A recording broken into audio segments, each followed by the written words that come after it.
I'm Greg Conti, and I teach computer science and computer security at West Point. And I hope to do several things with this talk.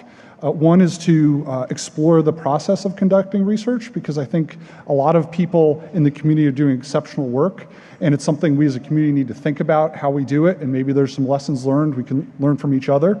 For those new or thinking about it, hopefully this will inspire you to conduct research. And for those of you that have a great deal of experience in conducting research, hopefully there's some things in here that are new to you, many of which came through hard knocks.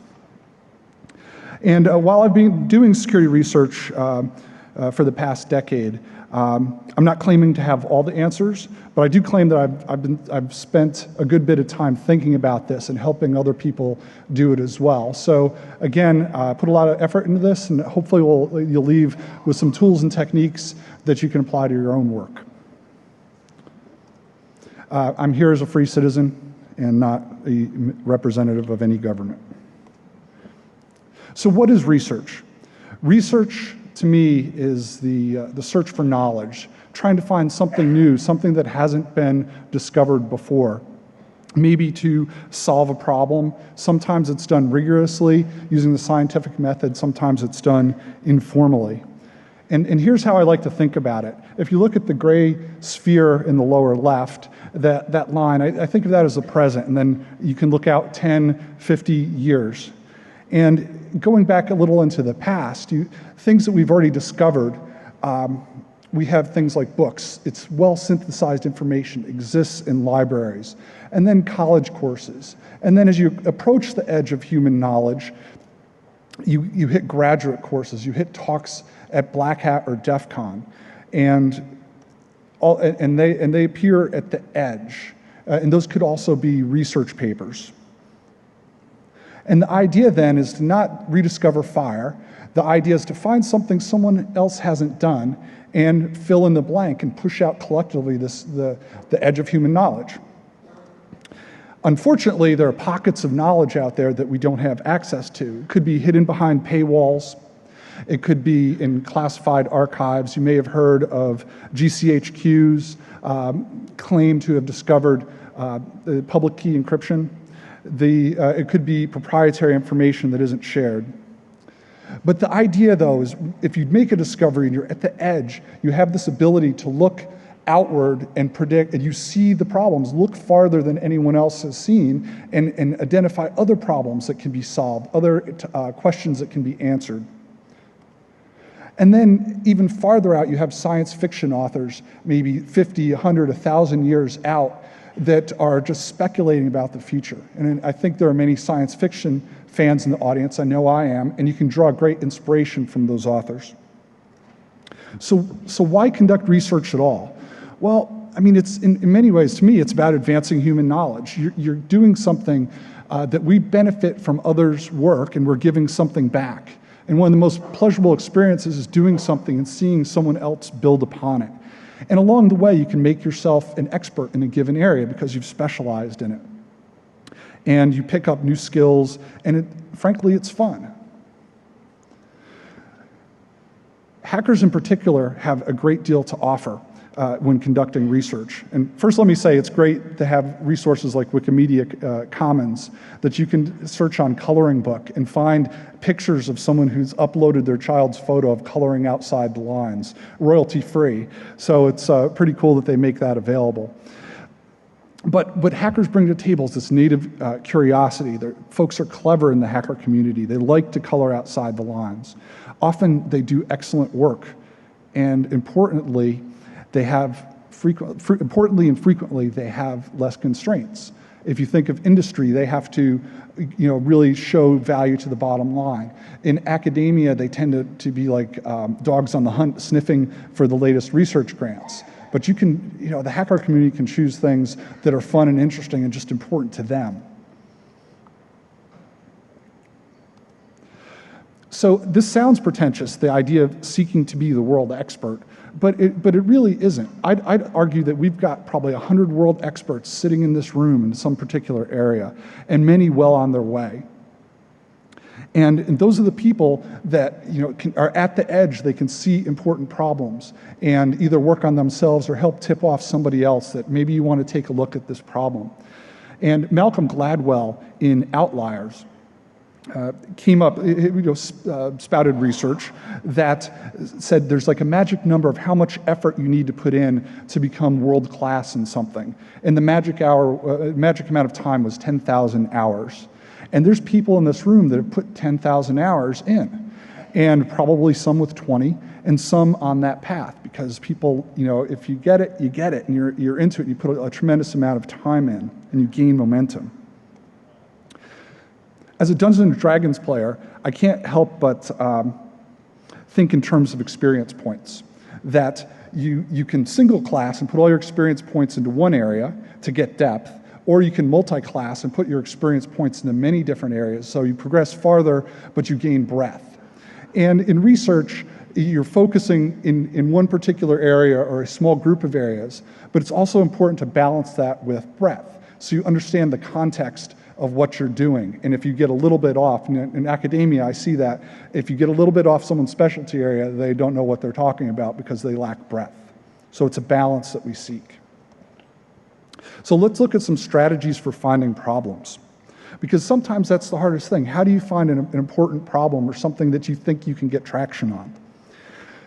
One strategy is challenging assumptions. And I would say the hacker community is very good at that. There's things that we think about or don't think about that oftentimes should be challenged. One is the idea, perhaps, of a hard drive wipe. It's conventional wisdom that you wipe a hard drive and all of a sudden, if you have a malware infestation, it's gone. Well, maybe it'd be interesting to dig more deeply and say, well, what can live past a hard drive wipe somewhere in the system of the computer? Another is to think very big, and you've seen things like Dan Kaminsky will scan the entire internet, and this is Cooperative Association for Internet Data Analysis. They did an entire 2-month survey of the entire IPv4 space. You can also think very small, and these are showing visualizations of individual bytes within files. And thinking very, very big, thinking very, very small are interesting ways to approach problems. And a classic technique, irritating software, hardware, protocols, and people in ways that they weren't designed to handle. And that's often a fruitful response. You can try and detect patterns. We all have news sources, information flows that we bring in, books that we read, people that we talk to, that we, over time though, you sense patterns, you sense things, emerging patterns that might be important to look at. For example, one might be Bitcoin. You might be watching it and you see enough samples come by in the news sources and you'd say, this is important for me to take a look at. Another is to try and sense a need. I wanted to buy a book, I wanted to buy this book, and I went on and found out that it's no longer in print, and that the 2 copies available on Amazon started at $679. So, yeah, there's some used booksellers making some money if anyone buys books at that price. But the idea is you can sense a need, and maybe that's an opportunity of where you can explore some more. Another powerful technique is to look at the intersection of your interest areas, your expertise areas. For me, HCI and security, I took a look at that intersection. And you can see things that popped out were malicious interface design, because your average HCI person doesn't think about an adversary or the designer as an adversary. And so it's useful to sketch out Venn diagrams of what you're interested in and look at the intersections. Another would be just crazy intersections. For example, I have a friend who has carpal tunnel and also likes to use nunchucks. This crazy combination, but there's something here that she told me that when she uses nunchucks, her carpal tunnel gets better. I don't know, it's a data point of 1, but it might be worth a little bit of exploration to see if that's actually a technique to help improve carpal tunnel. It may be illegal in the state of New York and other states, but it might be something worth exploring. Or maybe it's like medical use marijuana. You could have nunchucks if you had carpal tunnel syndrome.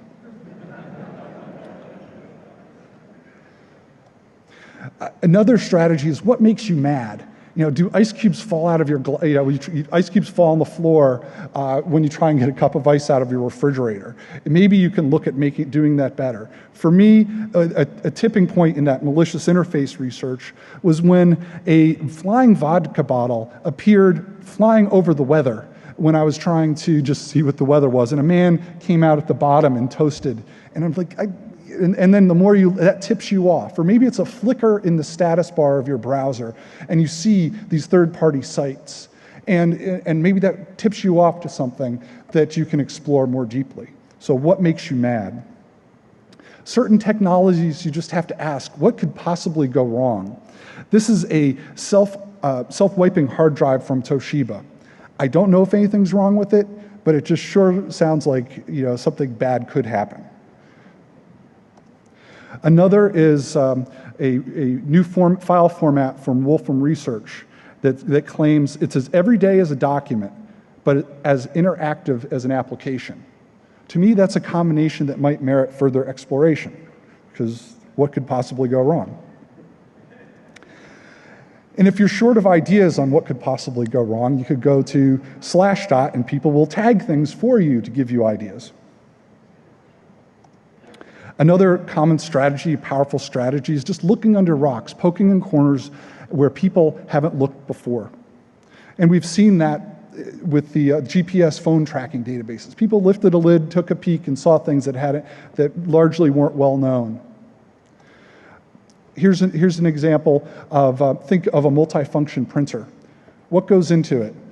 A network cable and a phone cable into the same device. Has anyone thought, can those two be bridged? I don't know, but that's a rock you might want to take a look at, or take a look under. Looking at something old, the DNS, so you can go back if you see old technologies. That's usually a sign that maybe you can dig a little more deeply. Or look at something new. Again, don't know if there's a vulnerability here, but Google makes web pages load instantly. The Chrome browser will soon silently fetch pages as you scan search results, so that they will load without delay. I don't know about you, but I hesitate before clicking on certain links and don't really want my browser preloading them for me, because what could possibly go wrong? So you see these things, and assuredly people are looking at the security of this, but it just tips you off that maybe it's an area for exploration. You can also extend or generalize work that's already been done. There's been work on fingerprinting the sensors within digital cameras. And here's a paper from it. And then you say, well, how could I extend that? Well, you could look, or generalize it. Well, think of all sensors. What types of sensors broadly could be fingerprinted? Can microphones be fingerprinted such that this recording here could be an MP3 tied back to this specific microphone? Or what other sensors leave unique noise or some aspect that can be fingerprinted? So you can extend, you can generalize. And of course, science fiction provides ample ideas. And this is the Diamond Age. And remember the Young Ladies Illustrated Primer, which is basically a tablet computer with artificial intelligence designed to teach children. And you can draw tremendous inspiration from these. My personal favorite probably is assuming the worst in people. That you need to look at the capabilities of what a given company, person, or government has. And it's just a useful thought experiment to think about problems. We've seen examples in the past, and to look at the incentives. And you've seen real player software or spyware, the Sony rootkit, and then some really crazy Facebook privacy interfaces. Another thought experiment is to think like a nation state.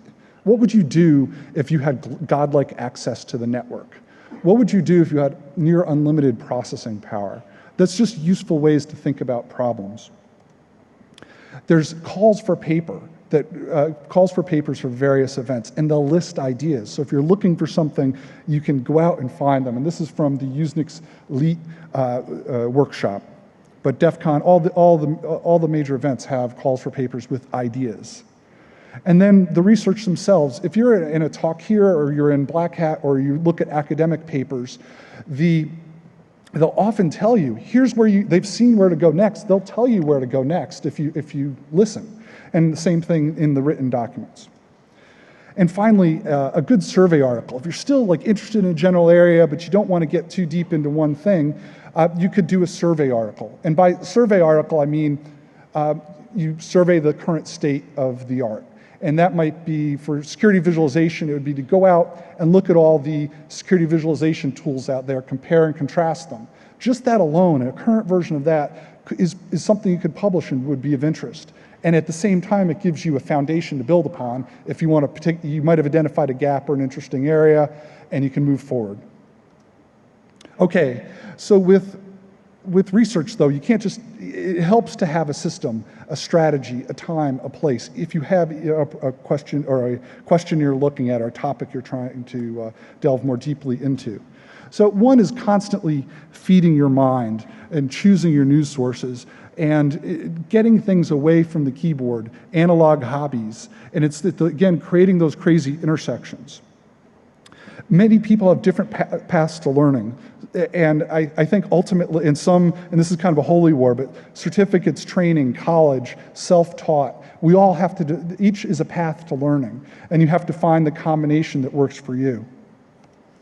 And along the way, it allows you to build up your tool set. Maybe you learn advanced data mining techniques that have never been applied before against a given problem. So you have new tools that you can combine to solve a given problem in a different way.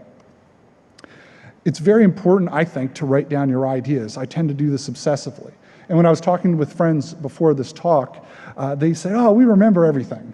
Like, really? I mean, if you're like me, I think writing it down, it puts a timestamp on your record. It allows you to recreate what you've done. In that moment of brilliance, it doesn't just dissipate. You've got it, you've captured it. And if you ever have to prove at a certain point in time you came up with an idea, this can be very helpful for doing so. And it's a good way to brainstorm and record ideas in a formal way. And then there's other techniques you can use. One, I like giant pads of paper. I think those giant Post-it notes all around someone's office would be very cool. But there's many tools out there. But amidst the space, you've got these problems now, things that you've identified. And life is short, though, as is time. And you have to find something that the time is right, something that you can get traction on, that you can make a dent in. I have a friend who developed a meme streams, which was a site, it was a site kind of like Slashdot. But if I talked to him about it, he said, I just did it a little too early. So ideas can be too early, they can be too late. So you have to time it a bit and wait for things to mature. You can't really think about solving a problem in a matter of a few days. Oftentimes, these harder problems you have to chip away at. And at first, you don't feel like you're making any progress. But over a month, over time, even if you just write a paragraph or a sentence and make it a little contribution, it adds up over time towards a final goal. And it's important as you're trying to do this to build on what others have done. You don't want to rediscover fire. And this is a great picture of standing on shoulders of giants. I went out and there's some great stuff out there. But it allows you to avoid duplicating what others have done and use that to energize what you're doing. You may encounter paywalls along the way, where like various digital libraries, but oftentimes the authors themselves are either have it posted online or are happy to share if you send them a note. And as you collect pieces of information, you can quickly become overwhelmed. Again, you may think, oh, I've got 10, I've got 50, it's not a big deal. But over time, you can get this huge mass that's unmanageable. So there are various tools out there. Probably the most famous is EndNote, that allow you to organize and add keywords and create a searchable database. And even some of them allow you to push it into a word processor if you want to create a citation for some reason. So being able to keep found things found is the purpose of these tools. Organizing your data. I did some research, forensic research of 1 million binary fragments. And I didn't use the best naming scheme, and every time I go in, I have to spend half an hour trying to figure out what I did. So putting thought into how you organize your data at the start is very helpful. The target may move, and that's okay. You're going to circle in toward a goal, and you may find out someone's done it or it's not achievable, and you slide, you're flexible, and you slide to something else, and that's part of the process. You may find that it's a blind alley, Well, that's research is search and search again. So you went down an alley, you come back, you go down another path. And knowing that something is not a fruitful approach, that is knowledge unto itself. Finding other people to help you along the way. From my experience, it's better to have people close, people in your local community that you can work with. You can still do it distributed, but I would avoid against cold calling people and just sending them papers and the like, just say, would you mind reading this? That generally doesn't go over well, particularly William Gibson has a great note on his site where people say, how can I get in touch with you? And Gibson says, you can write me in care of my publishers. They will then compost your letter, allow it to ferment for several months, and eventually send it to me. I will then neglect to reply. So you probably don't want to collaborate with him. But who can you collaborate with? Well, there's DC groups, 2,600 meetings, hacker spaces, industry groups, user groups, colleges, all in your local community, and who all can share, depending on what your topic is, share a passion. And at a minimum, they can provide feedback. And it's a very powerful way to refine your idea and move it forward. And I mentioned before the idea of this isn't something, I've had cadets will write something one day and turn it in the next. They don't even read it again. They just turn it in sometimes. And it's much better if you chip away and you put something down for a few days, pick it up a few days later, and really refine something into work that you're proud of. If you're thinking about publishing in a forum like or almost any forum like a magazine, they'll have author guidelines. I'd recommend reading them because they tell you what they want, and they get overwhelmed. So it's easier if you provide something that tries to match what they're looking for and follows their norms. If you have the opportunity to work with an editor, pay attention to what they change. For me, this is from the security visualization book I wrote, and the author or the editor, marked it up again and again. But I took a look at each change and asked myself why, or even talked to the editor. Why did you do this? Because they're specialists in this type of thing, so you can learn a lot. It's like a free course in English, which if you're like me, you didn't pay attention in high school. Research requires time, often unbroken chunks of time. If you're a programmer and you're trying to program and your manager comes in and interrupts what you're doing with a meeting, you're cruising altitude and all of a sudden you're crashed. And you may or may not be able to get back up to where you're productive again. And Neil Stephenson, in his Why I'm a Bad Correspondent, has some great quotes on this. Writing novels is hard and requires vast unbroken slabs of time. 4 quiet hours is a resource that I can put to good use. Or, if I know that I'm going to be interrupted, I can't concentrate, and if I suspect that I might be interrupted, I can't do anything at all. Now, life tends to intrude on our large chunks of time. And G.H. Hardy says, no mathematician should ever allow himself to forget that mathematics, more than any other art or science, is a young man's game. And why, you ask? Well, you may pick up one of these, either husband or wife, and you'll find that life or time starts to evaporate. Or one of these.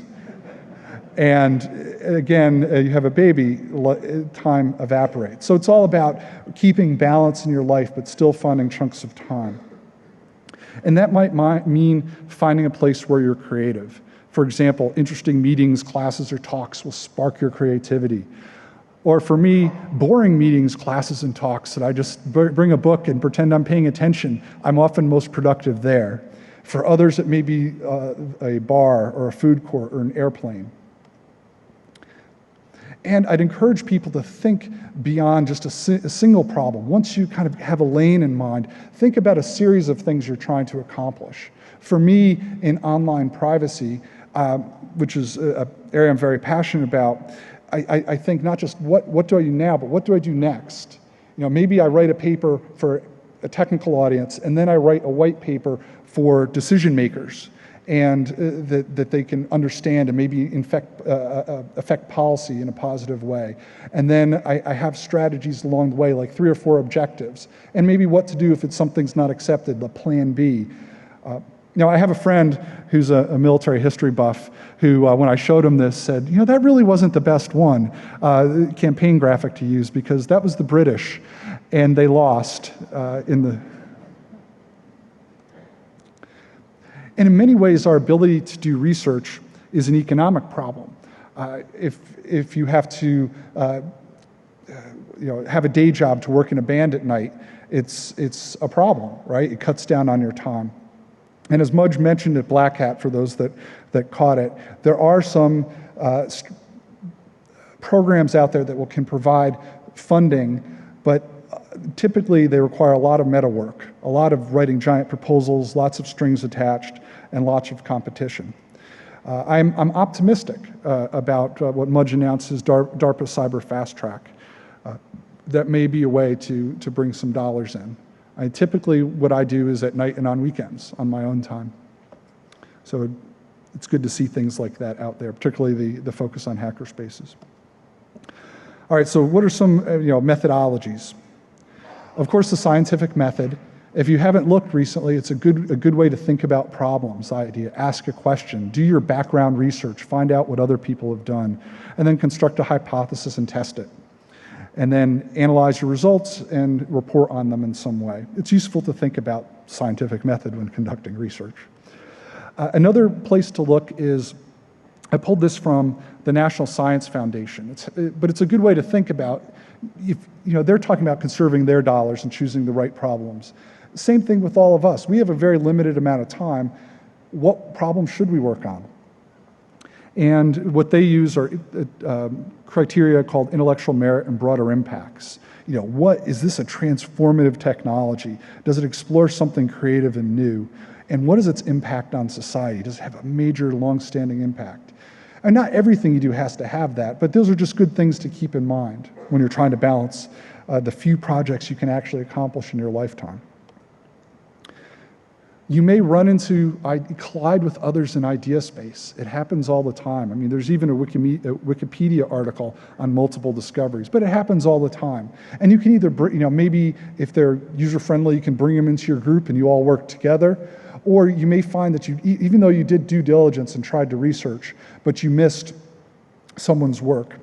What can you do? You did due diligence. In the future, you note that occurred, acknowledge that person's work, maybe build upon it, and cite it and move on. And this is a holy war. Again, it's beyond the scope of the talk today, but when you do security research, you have to think about the ways that you disclose it. And there's various strategies for doing so. And if you search online, plenty of good discussions illustrating both sides of the debate. And I'm not a lawyer, but keeping your personal research distinct from your employer is probably a good idea. And the advice I had been given in the past is not to let your personal work touch the time or resources, like computing resources, of your employer, because they may gain some rights over it. So being very distinct in protecting what you're working on as a personal project. Although I think smart employers recognize that if they want talented people, they have to give them, create an environment where they can have their own IP, or at least a share of their own IP. And in some cases, for example, when I wrote the books, I had to go to my employer, tell them what I was doing so they weren't surprised, and then go through these guidelines of keeping work distinct from my personal work. And then you've done this research and you say, well, what type of outputs can I have for maximum effect? I like to think of it in terms of artifacts, things that you leave behind that others can use to build upon. And a video of a talk, a set of PowerPoint slides is good, but the idea is, can someone else reproduce what you've done? And by publishing, it allows you, in some fashion, it allows you to contribute to the body of knowledge, but also to get feedback on what you've done, maybe build your reputation or find others interested in the problem. And importantly, it puts a timestamp on your work you've got out there, because I think a lot of hacker community research just is not well known in certain circles, and incredibly powerful, and it's almost dismissed, or it's pulled into research without without properly citing it. And it's, getting things out there puts a timestamp on it and will help prevent that. And the idea of reproducibility, creating things that you leave behind. And history is replete with technologies that we no longer know how to do them. The Stradivarius violins are probably the best example. Just those technologies are lost, and we're trying to avoid that. Research papers provide a useful way to think about problems, whether you're reading them or trying to write them, or even thinking about a way to structure a talk on a subject. It's a time-tested way to think about problems and to create artifacts. Whether you write them or not, it's just a useful outline, though. And it starts off with the background and motivation. That's the who cares, why, and so what of the problem. And it gets into related work, what other people have done. So in this one package, this capsule, they're telling you what other people have done and why theirs is different. And then the core of it, the design, implementation, evaluation of some activity, system, or experiment. And it wraps up with future work. Again, they're pointing you toward the future. And importantly, references. So you can go back, as you're trying to dig deeply into an area, you can find out what references they use to build theirs. And you might find new ones. And you'll find as you explore an area, eventually you'll find everything that's been done. And it might just be 10 or 20 different little papers or articles. And then all of a sudden you've got a pretty good understanding of the state of the art. And as you seek to publish, there's many different forums. I think great places to start are magazines, maybe writing a book chapter, serving as a technical reviewer for a book even, serving on panels and talks, or writing white papers. Those are all things that are accessible. And in academia, there's a hierarchy. Poster sessions, these ideas, you create a poster, you stand in a room and a bunch of people who have interest in the area wander through eating a cookie or something, giving you free advice on your work. And you kind of see some of that going on here. There's an analog here. And it goes, the idea then as you go up this hierarchy, you refine the idea more and more. And then it goes to, say, a technical report that's self-published, maybe a workshop where people dig into a particular problem, and then more general conferences, and then a journal, which is supposed to be this archival thing. So that's the academic model. If you're thinking about writing academic papers, I'd strongly, or like a research paper in a workshop or something like that that's academic, I strongly encourage you to work with someone like a grad student, because in academia, there's almost like this code, there's this writing style, this way of discussing things. It's not necessarily intuitive, but that's what they're learning. So it can be frustrating if you don't have that. The work can be awesome, but sometimes you'll just get reviewers that it's foreign to them and they don't understand. Just trust me.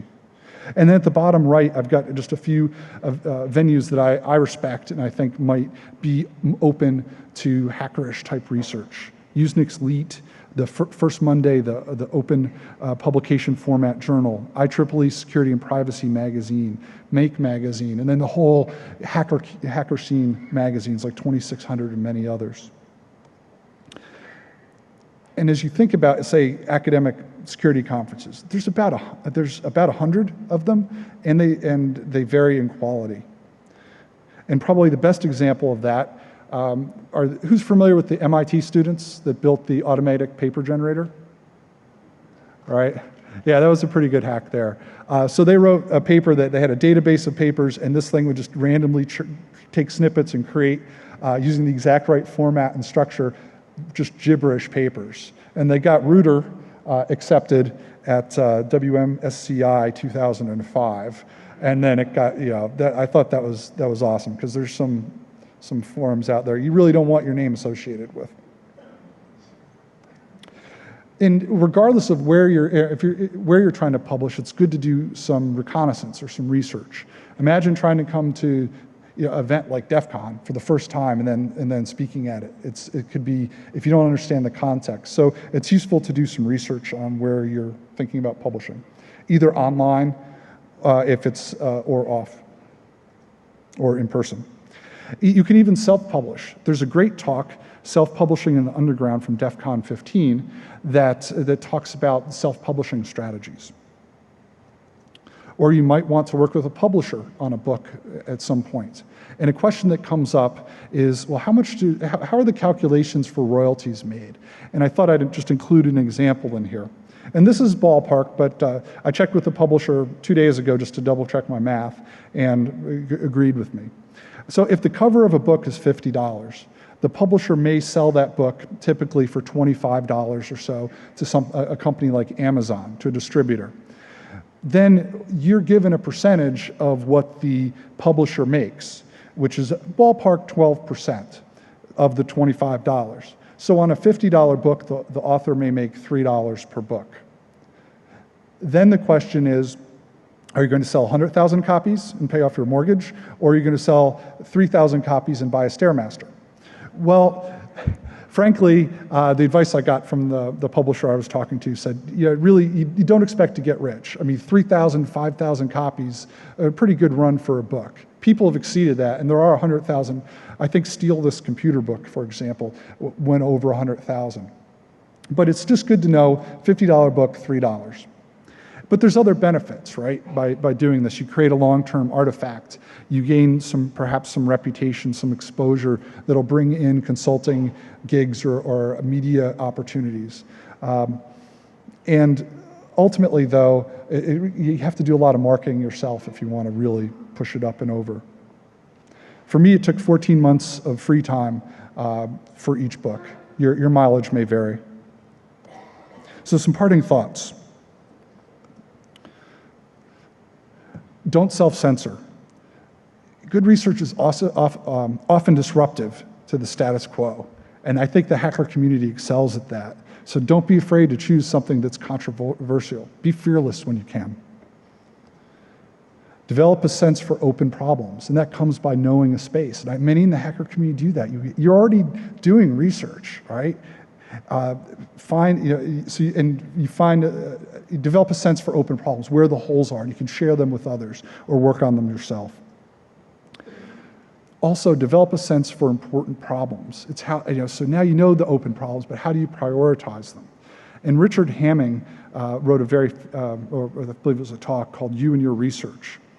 And he was talking about Nobel Prize winning work, but I think it still applies for everybody to think about. What are the most important problems in your field? Are you working on one of them? If not, why not? So it's a good way to think about it. It's a bit pretentious, but it's a good way to think about these things. And my most favorite quote from this talk is from Paul Graham about procrastination. The most impressive people I know are all procrastinators. They put off working on small stuff to work on big stuff. And I think that's important. When you go back to that chunks of time you can actually get anything done, I mean, if you just stay on the email treadmill all day, you'll accomplish nothing. So I know programmers that shut down their email and their instant messaging or whatever to be able to focus on a problem, maybe unplug the phone. But we have to ignore the silly stuff, otherwise it'll eat all of our time. Of course, the silly stuff may be important to our employers, and you can't be totally ignored, but it's important to think about. It's also, balance is important. How much do you input? How much knowledge do you absorb? Because some people just absorb, and they're brilliant, but they don't output anything. And what type of how much coding do you do? How much processing do you do of the data? So finding a balance that you learn things, you do something with them, and then you output things is a balance you have to seek. And this was suggested by my friend Sergey, that DEFCON, Black Hat, all the major hacker conferences, textfiles.com, have tremendous archives available. But where it's almost to the point now, it's so rich, there's so much information out there that it's hard to find.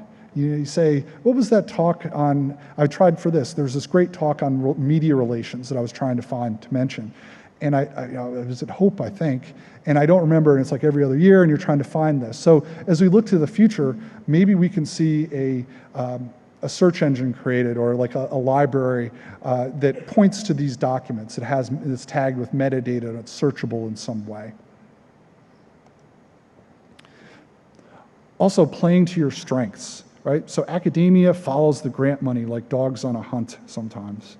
Industry, you have to make a case for the bottom line. But hackers, you've got many advantages.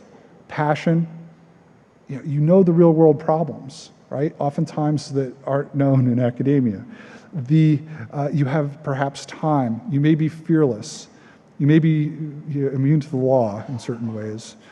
You may be obsessed, or you have a diverse background, or diverse friends, or diverse access to data. Those are all strengths that can be leveraged. It's also important to fight uninformed law, and this comes from FX and some of his colleagues' Phenolit website. It says, "Honored visitor, much to our regret, this site is no longer available in the form it has been since the late 1990s. It became illegal." So we have to, if you're into security research, you got to watch the law in your country to make sure it's not going, and do what you can to fight back, because there's a lot of benefits to hacker research. A strategy can be finding inspiration in others you respect, whoever they may be. Sometimes they'll have an online presence, and you can look and say, how did this person do these things? And you can follow what they've done. Or just people who don't have online presence, but you just respect them. You can talk to them about how they did what they did. So, not my car. I wish it was. Wikimedia Commons, again, has pictures of Ferraris. But the license plate was actually real. I saw it at a conference in Washington, a security conference in Washington, and I was in the parking garage. Didn't know if I was in the right place, because I was a little lost. And I pulled in the parking garage and parked next to the NOP sled. I knew I was in the right place. And the journey itself has many dividends, right? Whether you find the cure for cancer or not, you learn so much along the way and maybe make some contributions. And Donald Rumsfeld, very famous for his quotes on knowing what you know and don't know and the like. But the key idea is some of the smartest people I know aren't afraid to ask questions. And I try to do the same, and I encourage you to ask questions too. And this picture, you may wonder why there's a picture of cats and ducks, but that's what Google thinks happy is. So I searched on happy, and then this was one of the top ones, and I thought it's fine. There were some other happy things in there that I didn't want to put in to the slides. But kittens and ducks is probably safe. But here the idea is, don't let this search for novelty, the critics, the reviewers that may give you a hard time because they don't get what you're doing, or some frustrations in publishing, get in the way of good hacking and fun, right? That's what it's all about. Life's short. So the final thing is, this is doable. The research space isn't as crowded as you'd think. And there's incredibly talented people here. So just encouraging you to go out and dig in, and this is a doable thing. Don't be like me and think you can't do it. Lots of people to thank. And I've also, these will be posted on the website, but, this is a list of papers on that, if you're thinking about publishing, there's some ideas here, and some books on problem solving that I've looked at or read and recommend. Okay, so I can't see, no one's giving me, I think I've got about 7 minutes. So any questions? Oh, my website is, it's gregconti.com. It's cheesy, yes, gregconti.com. But it'll also be up on the Black Hat website. I'm sorry, the DEFCON website. Good, whoever turned down the lights, thank you. I'm not blind anymore. Are there microphones or anything? There are microphones. So if anyone has questions, feel free to ask. Okay.